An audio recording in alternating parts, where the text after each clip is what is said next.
Today we're headed to a town too tough to die. And no, I'm not talking about Tombstone, Arizona and the OK Corral. That would be too touristy. Today we're talking about a town just 25 miles east of Tombstone. And the legend of John Heath, a cold-blooded gambler who orchestrated one of the most successful and vile crimes in Arizona history. But the story does end with the people in Tombstone, as they officially invite the devil for a hanging. Most Wild West outlaws in the United States live by the gun. But the truly vile ones, well, they live by a deck of playing cards. Bisbee, Arizona, 1883. It was a copper town built on top of Copper Queen Mine. It was a place of iron, sweat, and shadows. But in the back of the Goldwater and Castaneda store, something was brewing that wasn't copper. It was greed. Meet John Heath. To the town, he was just another gambler, with a clean suit and a cold stare. But Heath wasn't looking for his hand. He was looking for the town's payroll. He knew where the gold was coming. And he knew exactly how much blood it would take to get it. December 8th. The vial arrived in a cloud of dust. 5 men, hired by Heath, rode into Bisbee. They didn't mask their faces. They didn't ask for the safe.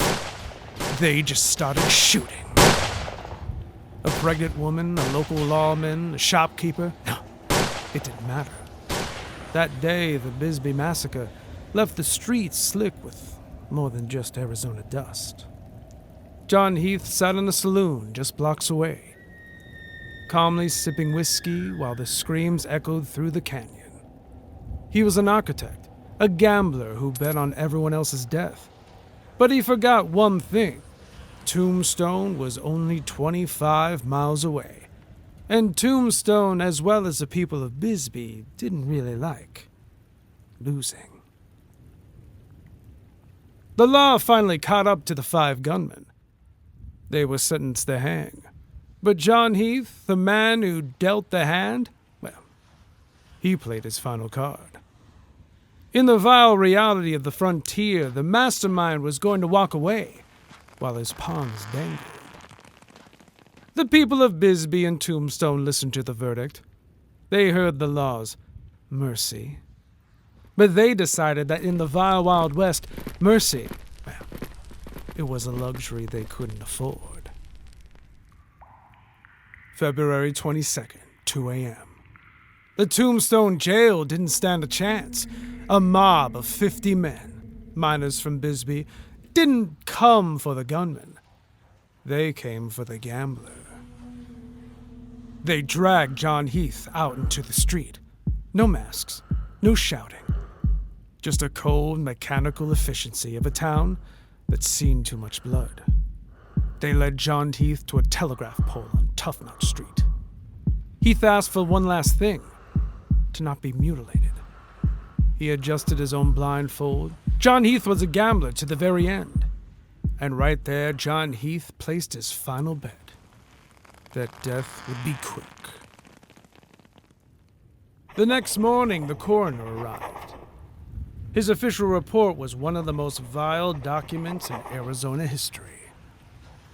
We find that John Heath came to his death from emphysema of the lungs, which might have been, and probably was, superinduced by strangulation, self-inflicted or otherwise.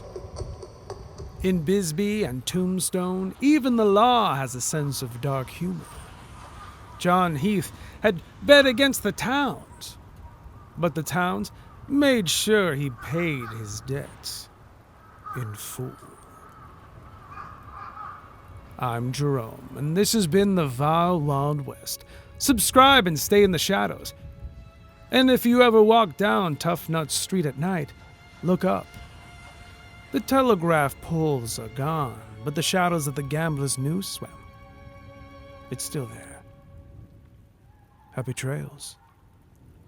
Until we meet again.